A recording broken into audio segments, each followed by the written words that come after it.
Thank you, everyone. My presentation is going to be short and sweet, meant to just give a high-level overview of B-Corp certifications. Just quickly about myself, like he mentioned, I'm a senior sustainability analyst here.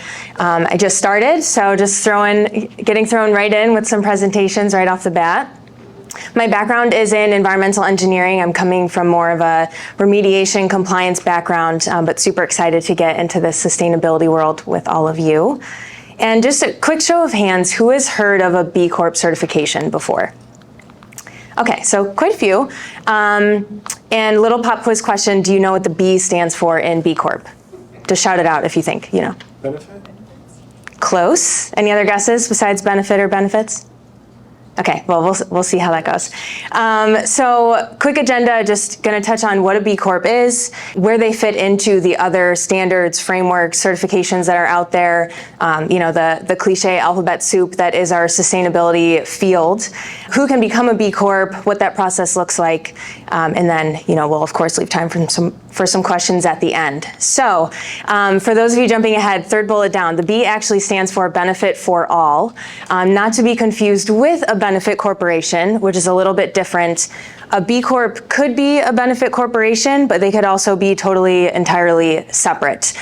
So just to be abundantly clear here, a B Corp is a certification. It is a certified B Corp where you would complete a B impact assessment. You would score high enough, you would pay the fees, you would go through the whole process, and then you would be a certified B Corp. Some people, some companies, once they do reach that certification point, in order to meet the legal requirements, they would then pursue to become a benefit corporation. So a little bit of gray area there.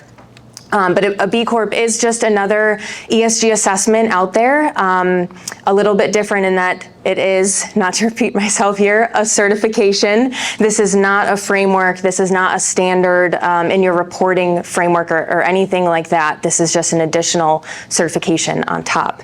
The little logo that you can see up there, hopefully that looks familiar to some of you. You've seen it on a lot of maybe beauty products in grocery stores or items like that, or, you know, front doors to different businesses. Allbirds is a common one. I have one of those by me down in Charlotte. Super cool store to go into. So hopefully that looks familiar to some of you. A little bit about the history, just kind of cool how it got started. The founders of And One, I'm sure some of you have heard of that company. It's a basketball apparel and footwear company.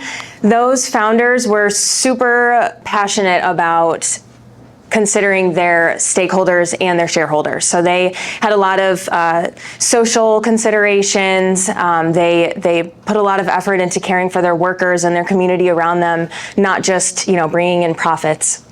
And so once their company, unfortunately, they needed to sell it, they were really bummed that there wasn't a platform to support those ongoing efforts, looking at the social and governance side of things, the S and the G in ESG, and environment. And so they thought we could either put our efforts into trying to get And One back on its feet. You know, maybe we can get some different investors. We'll try again. Should we convert our apparel business into just a different name and try again? Or, and what the route that they decided to go, can we put all of that effort into creating a platform so that other companies can start to consider that framework? And start to take a more holistic approach to their operations. And so they went and founded B Lab, which is a nonprofit organization that oversees B Corp certification. They create the assessments, they review the assessments, and they're the governing body for the B Corp certification process. And so the first B Corp was certified in 2007, and fast forwarding to today, we have tons of B Corps. So it's growing and continuing to grow. And as that logo becomes more and more familiar, you know, that's just, you know, positive feedback loop there. It's just encouraging more and more people to get more involved. These are the three pillars for a B Corp. High social and environmental performance. You achieve that by scoring at least an 80 on the B impact assessment, which I'll touch on in a little bit. But it's a very rigorous assessment. There are up to possibly 250 questions for you to answer. They're very specific. They ask for very detailed information. If you're already following other frameworks, you probably already have a lot of that information, gathered and organized, but they do get pretty specific. And only a third of companies that apply for a B Corp certification are actually successful. So like I said, very rigorous, very time consuming. Second pillar, legal commitment. This is where I mentioned some companies will choose to go the benefit corporation route because it is just an easier way to meet all of those legal requirements. But there's verbiage and text that needs to be included in your governing documents should you pursue certification that you will be required to uphold to. And the emphasis there is on the stakeholders, not the shareholders. Again, that's kind of what is meant to separate out a B Corp from other assessments. And then the third and final pillar, transparency. So you would be required to show your B impact assessment score online. All certified B Corps have that on their website. Some publicly traded companies, you need to disclose your entire assessment. So all of your answers, all of your scores to the public. And so this table, hopefully you can read it, just kind of meant to walk through and compare all of the different entities that we've mentioned throughout the day today. So you'll see, B Corp is the only certification out there. The others are standards for reporting, frameworks for suggested reporting guidelines, and you can also see at the top which ones provide a score. So, we've mentioned EcoVadis today, as well as CDP.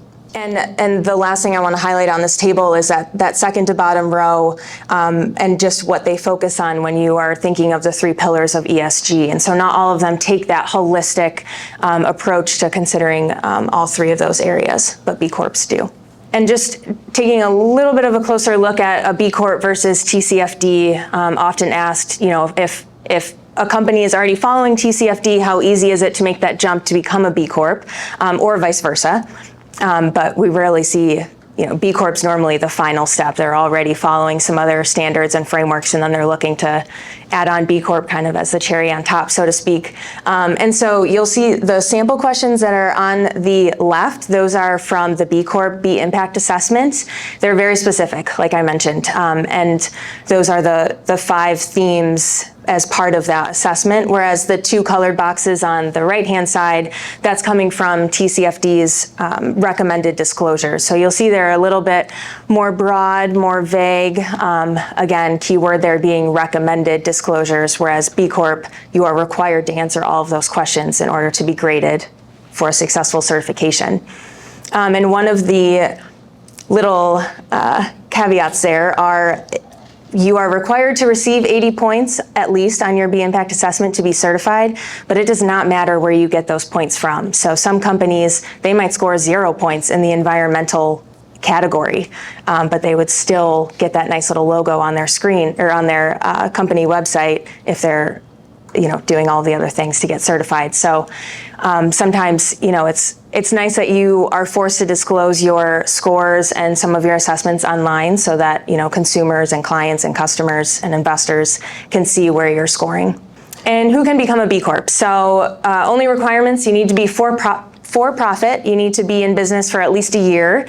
They do have a pending B Corp status where if you are a startup or you want to go for it, once you reach that 1 year, you can start the process early, just get your foot in the door and get things cooking, to stay with our dinner analogies and our kitchen analogies today. And then you also only need to have 1 employee.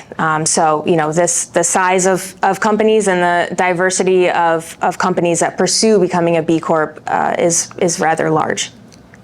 There's no revenue requirement. You could be not making any money. You could, again, that ranges and that plays into your fee structure, which I'll get to, I believe, on the next slide.